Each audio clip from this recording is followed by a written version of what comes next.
mighty warriors, and welcome back to my channel. My name is Alicia, and today we are going to talk about the parable of the prodigal son. So, this weekend in church services, our pastor preached on the parable of the prodigal son. And as he always does, shout out to Pastor Phil from Abundant Life. He gave a lot of deep insight on this particular parable that maybe you might not have known before, because I sure didn't know. So I want to kind of delve into that and share with you what I learned so that maybe you can be blessed by it as well. So, in the parable of the prodigal son, if you haven't read the story already, definitely go back and read it all the way through. But the gist of it is that there is a father. He's a wealthy father, and he has two sons. And one son basically tells his father that he wants his inheritance now and that he wants to go. So what we learned is in those days, the eldest son would always get 2/3 of the inheritance. They got a double portion, whereas usually the youngest son got 1/3. Also, when this story was written, it was written in a time where there was an honor-shame society. So when the son was telling his father that he wanted to take his inheritance and run, he was essentially telling his father that he wished he was dead. And that also gave the father the right to declare that he no longer had a son, that his son was dead to him. So when we're reading this story, we have to think about the culture. We have to think about the society that people were living in those times, the kind of things that they believed, the social structures, the things that put pressure on them as far as how they live their lives. And this is one of those things. So we have this honor shame society. The son who has basically wished his father deceased has asked for his inheritance. And back in those days, once you did that, your father would have said you have brought shame on the family and told everyone around them in the community that you were dead, and he would have washed his hands of you, right? So another piece of information in this story is, so the son, the youngest son, he takes his inheritance and he goes and he spends it on prodigal living. Pastor Phil said that prodigal living meant wasteful living, right? In these days, it would be like worldly living. And the inheritance would be sort of like your gifts, right? So God has given all of us gifts. He's given us talents that belong to him, right? Once, he's given us all of these talents and gifts so that we can serve him, but really they belong to him, right? And if maybe it's your beauty, maybe like Esther, he gave Esther great beauty, but that gift of her beauty was meant for his use, right? Maybe it is your ability to play music like David, where he was able to write beautiful songs to the Lord, and his music was able to drive demons out, like it happened with Saul. When Saul was being afflicted by a demon, they called him in and he played music on the lyre, and it caused that spirit to leave. So sometimes it can be your gift of song or your gift of music. Maybe it is you have a gift to make money or understand finances, or whatever it is, right? That inheritance, it is something that you have been given, but it essentially does not belong to you. It belongs to God, right? And he expects you to use it for his purposes. In this particular story with the prodigal son, he goes out and he uses his inheritance. He wastes it on prodigal living, wasteful living, wine, women, and rock and roll. Let's just call it what it is, right? And in the story it says, but a famine comes upon the land. So one of the things that he discussed is how the world and all of its promises are counterfeit. The world and all of its promises, when you engage with it, the sin, the debauchery, all of its promises of fun, fame, fortune, eventually lead you to a place of poverty, of destruction, and of death. And as we see in the story of the prodigal son, he wastes his inheritance on worldly things, and a famine comes upon the land. He is not invested wisely, because when you sow to the spirit, you reap eternal life. But when you sow to the flesh, you reap destruction, because the wages of sin are death, right? So we know these scriptures, right? So in this story, this gentleman has wasted all of his inheritance on worldly living. A famine comes upon the land, and now he is in want. He is starving. He does not have anyone to turn to, and so he yokes himself up with someone in the land and becomes a servant, and his job is to feed the pigs. Now, this part of the story is showing just how low he has sunk, right? We've all been there, right? Where a Jewish man who, pigs are unclean. In those days, a Jewish man would have nothing to do with swine, with pigs, right?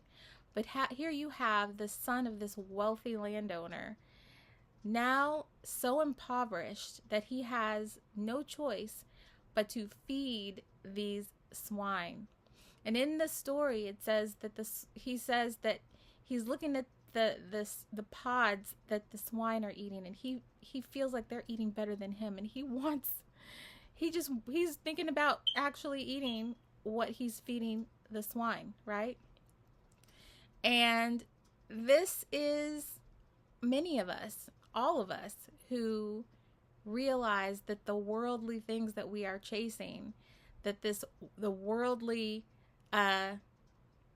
society and system that has been presented to us as what is good and what we should be pursuing, it often leads us in this state of want, right? Where we're looking around and we're like, I did this, I chased that, I followed that, I thought that this was living, and now I'm just in lack, right? How many times have we listened to stories about celebrities who have chased and chased and chased fame and fortune, and they get there only to see that it was not what they wanted, it was not what they needed, and now they're depressed because there's nothing else to chase. They don't feel like there's anything to live for because they've reached all the pinnacle of what the world has told them to chase.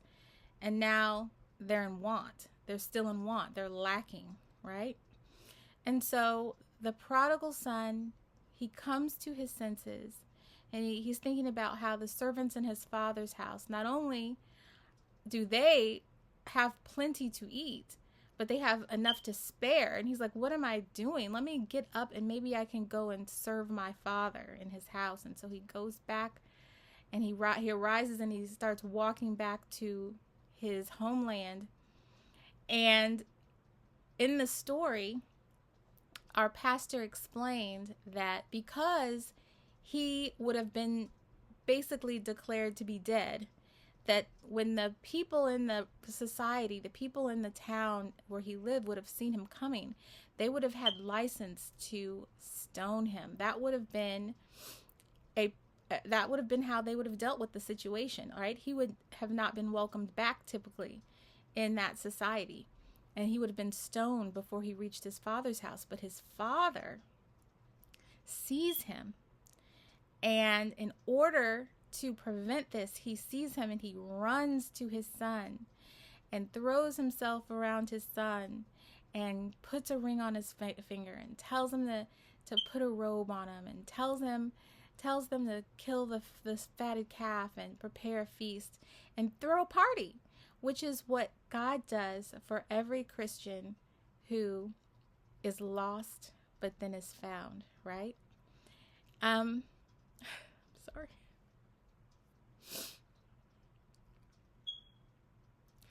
When I'm telling you these stories, a lot of times I'm thinking about myself and how I was lost.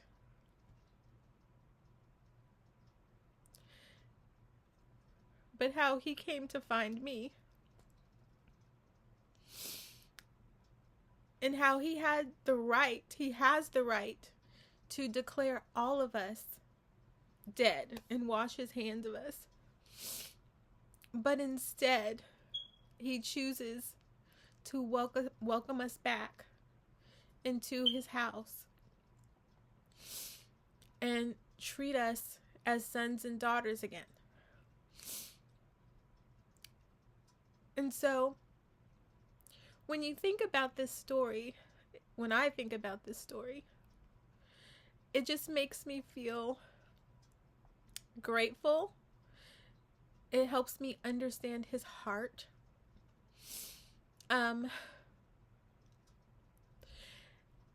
Because a lot of times when a person has gone through what the prodigal son has gone through, and they come to their senses, right? It makes us all the more grateful for his grace and for his mercy, because we realize what we did, what we've done, how we offended him. In the sense of the older brother in the story, he sees the brother coming back and he is very upset because they're not seeing the heart of God. They're more caught up in the religion. They're a picture of the Pharisees, the people who are with God all the time, but are missing his heart. God's heart is not to be harsh. God's heart is to teach us how much we need him, is to show us how much we really, really need him, right? And there are some people who are with him all the time and they're enjoying, the gifts and living in his house and eating from his table and being blessed by, all of the things that are in his kingdom. But they miss the heart of God. It's more about religion with them, doing certain things the right way, but missing how he has a heart to forgive. He wants us to come home. He wants us to come to our senses and see how much we need him, right? I am convinced that this entire life that we live is an exercise in showing humanity, his children, that we cannot exist without him, that we cannot live without him, that we cannot be fulfilled without him, without God, without Yahweh, without his son. And, all of us have our own paths to walk. We have our own sufferings to endure. We have our own things that we have to wrestle with. But I really do believe that when we come to our senses and realize we cannot do it on our own, that we need him to help us, That is when everything changes. That is when the heavens erupt and roar in celebration for a lost child that has been found, that has come to their right mind. You know, look around you, right? People want to ignore the harmony in this home that we call earth, right? The fact that we hover at just the right temperature, the fact that he gave us light to divide the darkness, the fact that we have oxygen to breathe that sustains us and water to drink that gives us life and keeps us going. These things are not coincidental. These things were a gift to God, from God to us, to give us a beautiful home to live in so that we could come to our senses, right? So I pray that this story blessed you the way that it blessed me, and the deeper understandings of this story blessed you the way it blessed me. If you are someone who has always wondered what this story really meant, there you go, right? Much deeper than you probably would have imagined. But the most important part of the story is that he's waiting for you to come home. He desperately wants you to come home. No matter what you did, no matter what pigs you had to feed, no matter what swine you've been hanging around, no matter what mud you've been walking deep foot in, you can get up, turn around, and come home to your Father. Until next time, I hope this message blessed you. Be baptized and be blessed.